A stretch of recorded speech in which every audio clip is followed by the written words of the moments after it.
Hoy es miércoles 22 de septiembre. Este es el episodio 14 de Sociología y otro demonio. Ciertamente nosotros quisiéramos que estos programas fueran más seguidos, sin embargo no siempre se cuenta con los recursos técnicos suficientes como para realizar de forma más disciplinada, digamos, este programa en el cual pretendemos analizar la realidad desde la perspectiva sociológica. Pero bien, hay temas que se quedan en el ambiente y que a veces es mejor analizarlos ya cuando las aguas turbulentas de los datos han llegado a un nivel de calma, ¿no? Este es el caso de los dos temas que yo quiero tocar. Por un lado, interesa analizar las protestas que se dieron el 15 de septiembre en el marco de la conmemoración del bicentenario de la independencia de El Salvador. Ahí se dieron una serie de hechos vandálicos y de protesta, digamos que hay una combinatoria de ellos, así como hay una combinatoria también de las intencionalidades de las personas que participaron en ellos, eso por un lado, y por el otro la pugna que actualmente se está dando entre el gobierno de El Salvador, particularmente desde el presidente Nayib Bukele con los Estados Unidos, a quien le está exigiendo no seguir siendo visto, que no siga siendo visto el país como un patio trasero, ¿no? Para unos, para quienes analizamos la realidad desde la perspectiva de los derechos internacionales, ¿sí?, de la no intervención en los asuntos internos de ningún país, eso es una pugna, eso es una reclamación de dignidad. Y para quienes tienen una posición genuflexa frente a los Estados Unidos, lo cual es paradójico en personas que se definen de izquierda, pero bien, para quienes tienen una posición genuflexa o muy sumisa respecto de los Estados Unidos, están viendo este enfrentamiento como una crisis. Desde mi perspectiva, no hay ningún tipo de crisis. Simple y sencillamente estamos frente a una pugna, ¿verdad? Desde la cual El Salvador está exigiendo ser visto con dignidad, ¿no? Pero bien, ya vamos a hablar un poco de ese tema. En primer lugar, quiero tocar lo de las protestas que se dieron el 15 de septiembre. Ahí la oposición política unida, y estoy hablando de Arena y el FMLN,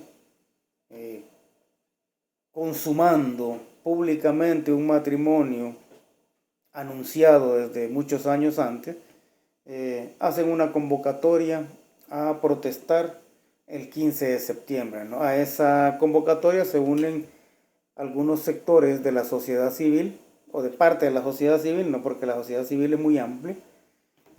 La mayoría de esas instituciones que tienen que ver con gremios empresariales y con otro tipo de sectores sociales son sectores de derecha, y hay una serie de gente que es movilizada para exigir una serie de reivindicaciones, y en muchas de esas personas, un buen porcentaje de esas personas, ni siquiera sabía por qué estaba ahí. En todo caso, el punto es que esa protesta debe ser analizada sociológicamente y políticamente para no cometer un error de apreciación.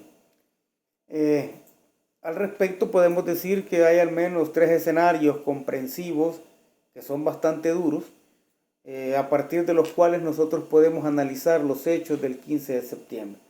Por un lado, se puede minimizar lo que sucedió, es decir, se puede elegir dejar de ver que de una convocatoria que se venía haciendo de parte de la oposición, en la cual reunían entre 40 y 100 personas, de repente se da una convocatoria bastante manipulada, pero convocatoria al fin, en la cual se calculan que asistieron alrededor de 10.000 personas, ¿no?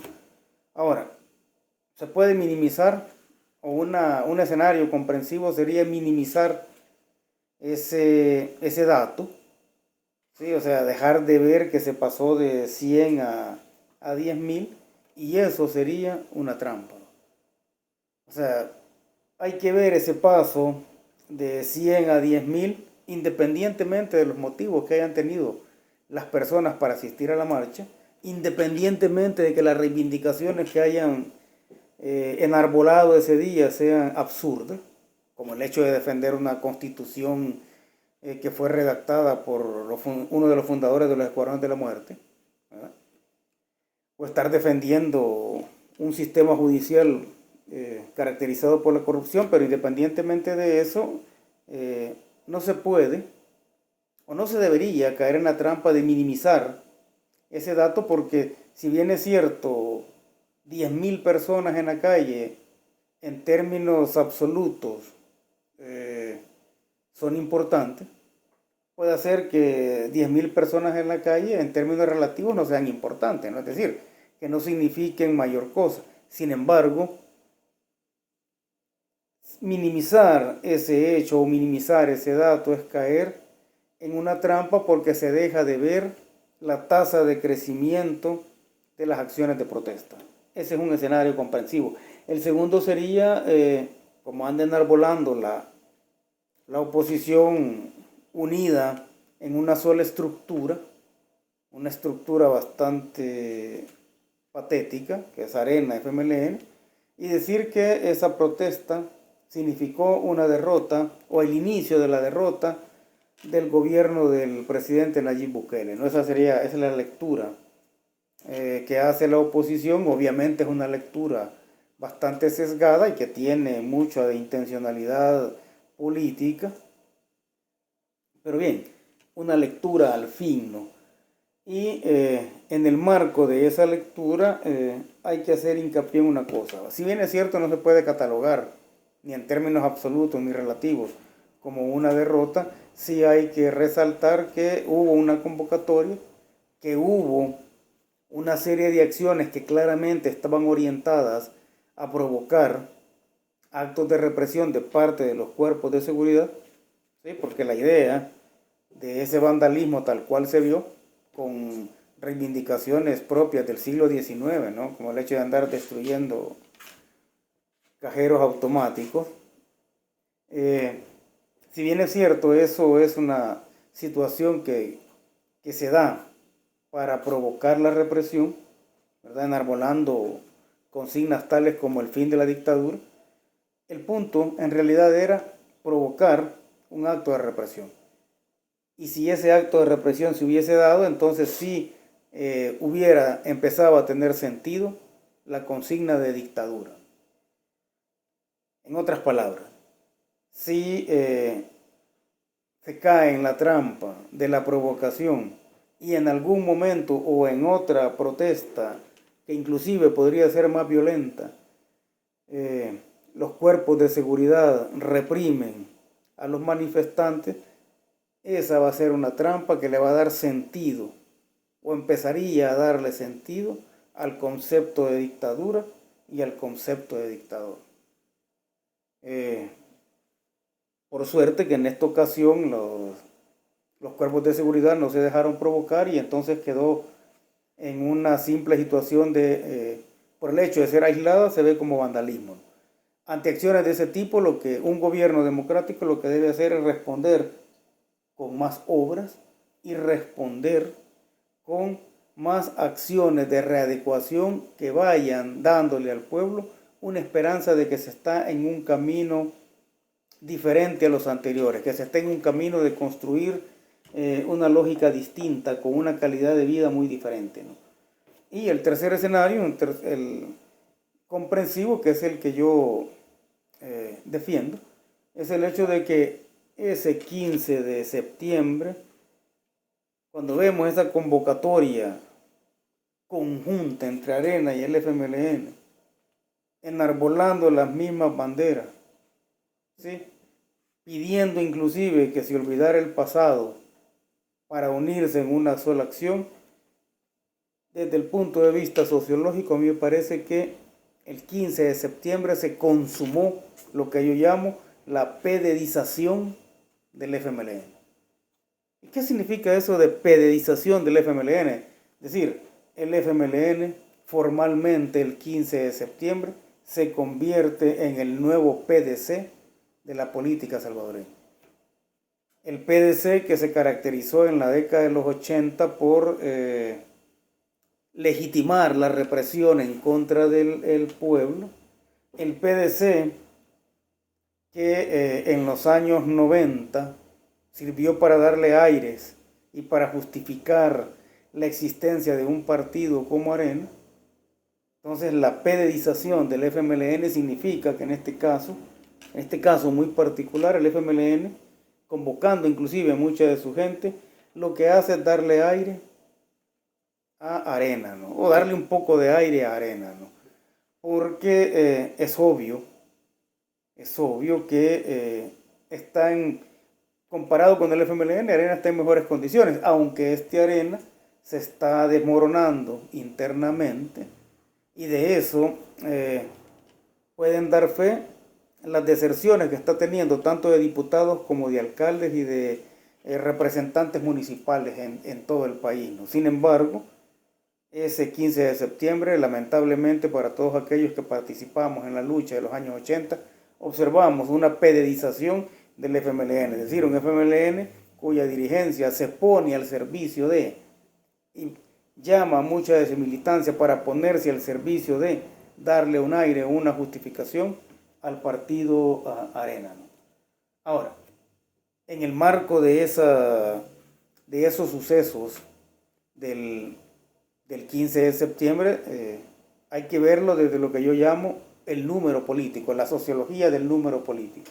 Es decir, no se pueden menospreciar los datos y tampoco se pueden magnificar los datos.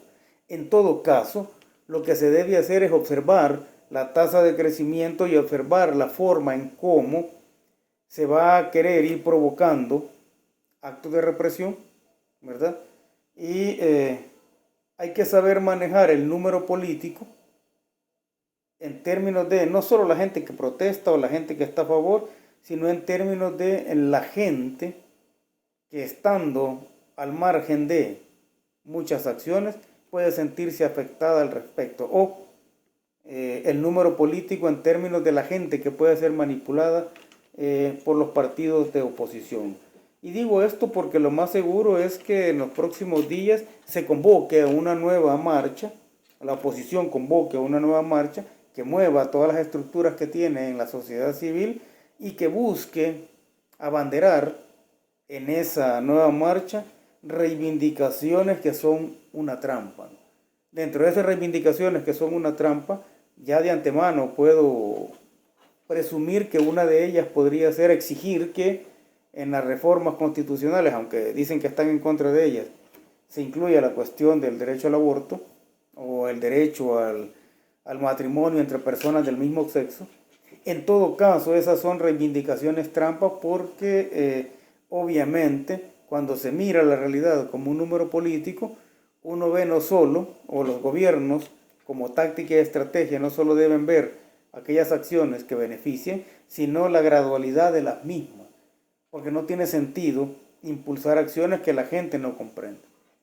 Entonces, en el caso de reivindicaciones espinosas como esas que tienen que ver con la eutanasia, el aborto o el matrimonio entre personas del mismo sexo, obviamente asumir o no asumir esas reivindicaciones tiene un costo político. Entonces ya yo preveo que se van a montar marchas de protesta con ese tipo de reivindicaciones, porque si se aceptan es una trampa, y si no se aceptan se dejaría de caer en la trampa, porque se dejaría sola a la oposición protestando. En el caso del enfrentamiento, vamos a decir, el enfrentamiento que se ha dado, en el cual particularmente el presidente Bukele está exigiendo que El Salvador no sea visto como un patio trasero, aquí hay que recordar dos cosas. Las mismas administraciones norteamericanas han dicho, en el año 2006, un ex embajador dijo que el sistema judicial salvadoreño era corrupto y que había que hacer una reforma fiscal importante porque los empresarios no querían pagar, ¿sí?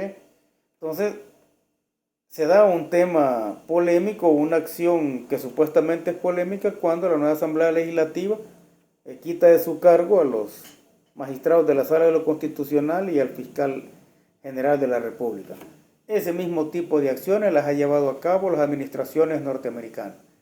Ese mismo tipo de acciones han sido llevadas a cabo por otros gobiernos porque es evidente que incluso dentro de los Estados Unidos, ¿no?, quien tiene, digamos, ascendencia en los distintos poderes del Estado, obviamente tiene más posibilidades de impulsar su propio plan de gobierno. A pesar de que Biden ha iniciado transformaciones a la Corte Suprema de Justicia y que ha celebrado o ha incidido para que personas cercanas a él ganen en las elecciones intermedias que tienen, ¿no?, nadie en los Estados Unidos llama dictador a Biden. Sin embargo, la lectura en el caso de El Salvador es distinta. ¿Y cuál es la diferencia? Aparte de la posición injerencista que siempre han tenido los norteamericanos, ¿no? O sea, los norteamericanos creen ser los gendarmes de la democracia y la gobernabilidad en todo el mundo. Entonces, aparte de esa visión injerencista, el problema fundamental es el acercamiento con China. Ese es el punto.